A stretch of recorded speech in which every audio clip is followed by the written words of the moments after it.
दोस्तों, प्रस्तावना को उद्देशिका भी कहा जाता है और उद्देशिका शब्द का सर्वप्रथम प्रयोग बसंत कृष्ण वैद्य ने किया था। ठीक है, सर्वप्रथम उद्देशिका का प्रयोग किया था शब्द का। ठीक है, उद्देश्य प्रस्ताव 13 दिसंबर 1946 को पंडित जवाहरलाल नेहरू ने पेश किया था। ठीक है, पेश किया था, स्वीकारा नहीं गया था। ठीक है, उद्देश्य प्रस्ताव का नाम बदलकर प्रस्तावना किया गया। ठीक है, प्रस्तावना, पहले उसका उद्देश्य प्रस्ताव नाम था, बाद में बदलकर प्रस्तावना कर दिया गया। ठीक है, तो दोनों एक ही है। 22 जनवरी 1947 को इसको स्वीकार किया गया संविधान सभा द्वारा। ठीक है, 13 दिसंबर 1946 को पंडित जवाहरलाल नेहरू ने पेश किया था और 22 जनवरी 1947 को इसको स्वीकार किया गया। ठीक है, संविधान की कुंजी भी इसे कहा जाता है, किसे? प्रस्तावना को। ठीक, और संविधान की आत्मा भी कहा जाता है इसको। ठीक है, क्लियर है मामला? आगे देखो। देखो दोस्तों, जब पंडित जवाहरलाल नेहरू ने उद्देश्य प्रस्ताव पेश किया था, तो उन्होंने एक पेज जो है ना, वो खुद से लिखा नहीं था, उसका विचार उन्होंने अमेरिका से कॉपी किया था। ठीक है, तो उस प्रस्तावना का विचार जो है पंडित जवाहरलाल नेहरू ने अमेरिका से लिया था। ठीक है, मतलब पंडित जवाहरलाल नेहरू ने नहीं, वहीं से कॉपी किया गया था ये तुम्हारा। ठीक है, अमेरिका से। और संविधान बन गया, प्रस्तावना बाद में ली गई, ये तो सभी को पता है ना, संशोधन के द्वारा। देखो प्रस्तावना जो है ना, प्रस्तावना, ये देखो, प्रस्तावना जो है वो अमेरिका सबसे पहला लोकतांत्रिक देश है जिसके संविधान में प्रस्तावना का सर्वप्रथम उल्लेख है। प्रस्तावना जो है ना, ये सबसे पहले अमेरिका के संविधान में थी। ठीक है, लोकतांत्रिक देश है अमेरिका। देखो, प्रस्तावना में स्वतंत्रता, समता, बंधुत्व फ्रांसीसी क्रांति से लिए गए 1789 में। ठीक है, तो 1789 में फ्रांसीसी क्रांति हुई थी, वहीं से ये विचार, ये तीनों शब्द लिए गए थे, स्वतंत्रता, समता, बंधुत्व। आगे हम इनका मतलब भी जानेंगे भी। ठीक है, संविधान की शक्ति जनता में है। दोस्तों, आपको पता है जनता ही हमारे देश में जनता का ही शासन है ना। लोकतांत्रिक का मतलब ही यही होता है कि लोगों का शासन। ठीक है, तो लोग जब चाहेंगे पीएम को हटा देंगे, जब चाहेंगे दूसरे पीएम को लगा देंगे, जो भी अच्छा काम करेगा उसको लगा देंगे, बाकी को हटा देंगे। तो ये होता है ना, लोकतांत्रिक देश में। हमारा राष्ट्र जो है ना, संपूर्ण प्रभुत्व संपन्न समाजवादी पंथ निरपेक्ष लोकतांत्रिक लोकतांत्रिक गणराज्य है। ठीक है, गणराज्य है। तो इसका मतलब अभी हम क्लियर डिटेल में जानेंगे। तो हमारा राष्ट्र कैसा है? ये सा है ना, ऐसा है।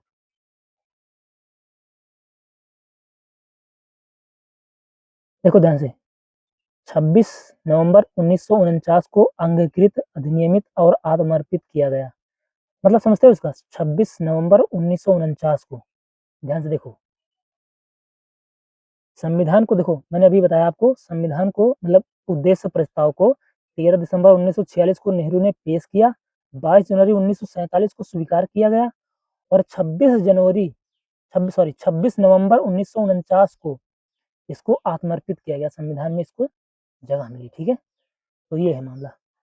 और देखो, संविधान में दोस्तों, संविधान में समाजवाद, पंथ निरपेक्ष और अखंडता, ये तीनों शब्द 42वें संविधान संशोधन द्वारा जोड़े गए 1976 में। ठीक है, और ये पहला संशोधन हुआ था। किसका? प्रस्तावना का पहला संशोधन था और संविधान का 42वां संशोधन था। ठीक है, तो इसका ध्यान रखना। प्रस्तावना द्विभाषीय है, द्विभाषीय मतलब दो भाषाओं में, हिंदी और अंग्रेजी। ठीक, क्लियर है? प्रस्तावना में न्याय तीन प्रकार के हैं, सामाजिक, आर्थिक और राजनीतिक। केवल इतना पढ़ना है बस, इससे डिटेल में नहीं पूछेगा तुमसे। ठीक है, प्रस्तावना में न्याय तीन प्रकार के हैं। ठीक है, सामाजिक, आर्थिक, राजनीतिक। क्लियर है मामला? आगे देखो, प्रस्तावना में आजादी 5 प्रकार की है। आजादी कितने प्रकार की है? 5 प्रकार की। ठीक है, 5 प्रकार की। कैसे? विचारों की आजादी है, मतलब तुम कुछ भी सोच सकते हो। अभिव्यक्त की आजादी, तुम कुछ भी बोल सकते हो, लेकिन वहीं तक बोल सकते हो जिससे किसी को नुकसान ना हो। ठीक है, तुम बोल सकते हो कुछ भी, किसी को कुछ भी कह सकते हो, बस नुकसान ना हो किसी का, बस। ठीक है, तो और विश्वास की, तुम चाहे जिसमें विश्वास कर सकते हो, तुम चाहे जिसकी उपासना कर सकते हो, है ना, चाहे जिसकी, तुम चाहे जिस धर्म को फॉलो कर सकते हो। ठीक है, तो ये प्रस्तावना में ये आज़ादी 5 प्रकार की तुमको प्रदान की गई है।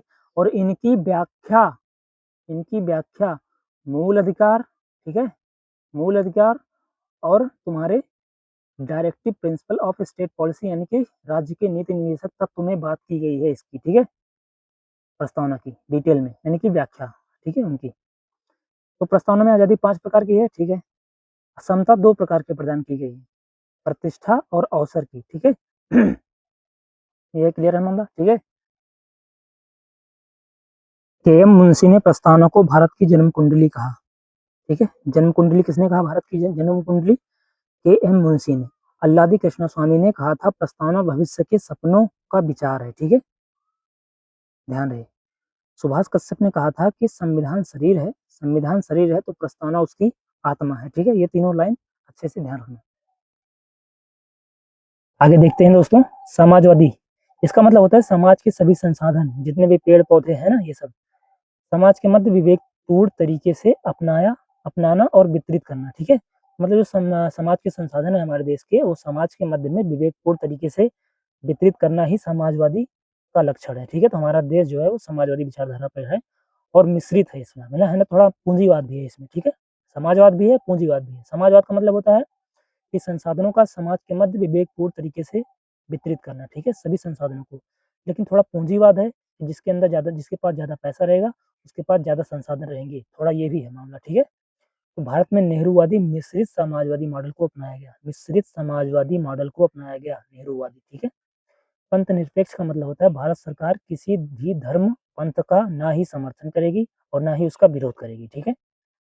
लोकतांत्रिक गणराज्य का मतलब होता है शासन को हमेशा जनता द्वारा निर्वाचित किया जाएगा, ठीक है। मतलब शासनाध्यक्ष को हमेशा जनता द्वारा। लोकतांत्रिक गणराज्य का यही तो मतलब हुआ ना। और ये सबसे बड़ी विशेषता है, ठीक है। हमारे देश, हमारे संविधान की सबसे बड़ी विशेषता क्या है? लोकतांत्रिक गणराज्य होना चाहिए। This is the final point, okay. तो संप्रभुता मतलब होता है कि वह राज्य देश जो अपने आंतरिक और बाह्य मामलों में किस निर्णय लेने के लिए स्वतंत्र हो, मतलब किसी से पूछना ना पड़े, तो उसको संप्रभुता कहते हैं। मतलब वो संविधान के बाहर किससे लड़ाई, मतलब अपने देश के मतलब बाहर पड़ोसी से या पाकिस्तान से किससे लड़ाई करनी है, किससे लड़ाई नहीं करनी है, ये निर्णय केवल और केवल भारत लेगा, ठीक है। इसको सिखाने वाला कोई नहीं चाहिए। अगर सिखाने वाला है तो हमारा देश आज़ाद नहीं है, ठीक है। अभी पाकिस्तान और इंडिया का अभी जल्द में हुआ था ना टकराव, तो उसमें क्या हुआ था कि ट्रंप ने फ़ोन करके दोनों देशों के बीच समझौता किया था। तो इसमें आपको क्या लगता है, बताओ, हमारा देश स्वतंत्र है या नहीं है, या दूसरे के कहे में चलता है, ठीक है। ये मैं आपको छोड़ रहा हूँ, कमेंट में बताना, ठीक है। हमारा देश अपने बाह्य मामलों में मतलब पाकिस्तान युद्ध में क्या उसने खुद से निर्णय लिया था युद्ध बंद करने का, या फिर किसी के फोर्स में या किसी के दबाव में आकर ये युद्ध बंद करना पड़ा? इसको कमेंट में बताओ। देखो, खैर तो ये है ना, संप्रभुता राज हमारा संविधान में तो है ही, असलियत में है या नहीं है आप भी जानते हो, हम भी जानते हैं। देश या राज्य के तत्व, देखो देश या राज्य के तत्व क्या क्या होते हैं? जनसंख्या अगर है, भूभाग है, सरकार है और सार्वभौमिकता है, मतलब सभी लोग समान है, संप्रभुत्व है ना। अगर ये चारों लक्षण हैं तो इसका मतलब वो देश है। तो हमारे देश में जनसंख्या है, भूभाग है, सरकार भी है और हमारा देश जो है संप्रभु भी है, ठीक है। तो ये है मामला, ठीक है। और सार्वभौमिकता का सिद्धांत मतलब ये होता है कि जिसे सभी मनुष्य समान है और सभी के अधिकारों की रक्षा हो, ठीक है, सभी के अधिकारों की रक्षा हो, ठीक है। ये है सार्वभौमिकतावाद का सिद्धांत। सर्वसत्ता, इसका मतलब है जनता ने जिसे चुना है उसका प्रभुत्व या शासन। तो हमारे देश में ऐसा है, हमारी जनता ने पीएम मोदी को चुना है तो फिर उनकी सत्ता है ना, तो ये है, ठीक है। आगे देखते हैं। ये हो गया सार्वभौमिकता सिद्धांत।